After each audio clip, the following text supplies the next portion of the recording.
సహజ నటిగా పేరు మార్చుకున్న సీనియర్ నటి జయసుధ సౌత్లో వందలాది సినిమాలలో నటించి తెలుగు ప్రేక్షకులకు దగ్గరైంది. ఒకప్పుడు స్టార్ హీరోయిన్గా, ఇప్పుడు క్యారెక్టర్ ఆర్టిస్ట్గా ఆదరగొడుతోంది. అయితే ఒకానొకప్పుడు ఏకంగా 11 మంది పిల్లలకి తల్లి కావాలని కోరుకుందట. మరి ఈ సీనియర్ హీరోయిన్ క్రికెట్ టీంలా ఇంతమందిని కనాలి అనుకోవడానికి గల కారణం ఏంటి? ఆమె అనుకుంది ఎందుకు జరగలేదు అనే వివరాల్లోకి వెళ్తే, తాజాగా ఒక ఇంటర్వ్యూలో జయసుధ మాట్లాడుతూ గతంలో తాను కొన్ని సిల్లీ స్టేట్మెంట్స్ ఇచ్చేదాన్ని అని కూడా తెలిపింది. ఈ విషయం గురించి ఆమె మాట్లాడుతూ, అప్పట్లో నేను ఒక క్రికెట్ టీంని కంటాను అని స్టేట్మెంట్ ఇచ్చాను. అప్పుడు పిల్లల్ని కనడం ఈజీ అనుకున్నాను. కానీ ఒక బిడ్డను కనగానే తెలిసింది అసలు ప్రెగ్నెంట్ అంటే ఏంటి, బిడ్డను కనడం అంటే ఏంటి అనేది.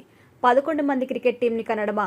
అప్పట్లో అసలు తెలిసేది కాదు, అలా అనుకునేదాన్ని అంటూ క్లారిటీ ఇచ్చారు. ఇక అదే ఇంటర్వ్యూలో అప్పట్లో జయసుధ కమల్ హాసన్ మ్యారేజ్ చేసుకుంటారు అనుకునేవారు అనే ప్రశ్నకి, అప్పట్లో స్టేజ్ మీద పాటలు పాడేవాళ్ళం. ఆయన గుడ్ సింగర్, నేను పాడను, కానీ ఆయన పక్కన నిల్చుని ఉంటే పాట వచ్చేది.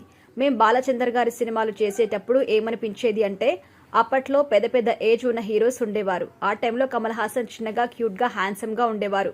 యంగ్ టీనేజర్ వచ్చేసరికి ఆయన డాన్స్తో, యాక్టింగ్తో మిగతా వాళ్ళతో పోలిస్తే డిఫరెంట్గా ఉండేవారు.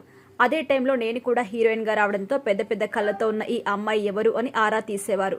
మేం ఇద్దరం కలిసి ఎక్కువగా సినిమాలు చేసేవాళ్ళం. బాలచందర్ గారి సినిమాలు మేమిద్దరమే ఎక్కువగా చేశాం. సినిమాలు చేసినా లేదంటే స్టేజ్పై పాడినా చూసే వాళ్ళకి ఎలా అనిపించేది, సహజ నటి అనే బిరుదు ఎలా ఇచ్చారో అలా ఆ రోజుల్లో వీరిద్దరూ పెళ్లి చేసుకుంటే బాగుంటుంది అనుకునేవారు చాలా మంది ఉన్నారు.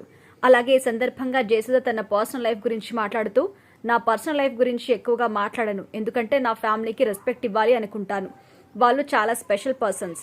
వాళ్ళ గురించి ఎక్కడో ఏదో మాట్లాడి ఆ తర్వాత సోషల్ మీడియాలో పని పాట లేని వాళ్ళు ఎవరో వాళ్ళపై కామెంట్ చేయడం నాకు నచ్చదు. అందుకే నా పర్సనల్ లైఫ్ గురించి ఎక్కడ మాట్లాడను అంటూ కుండబద్దలు కొట్టింది జయసుధ.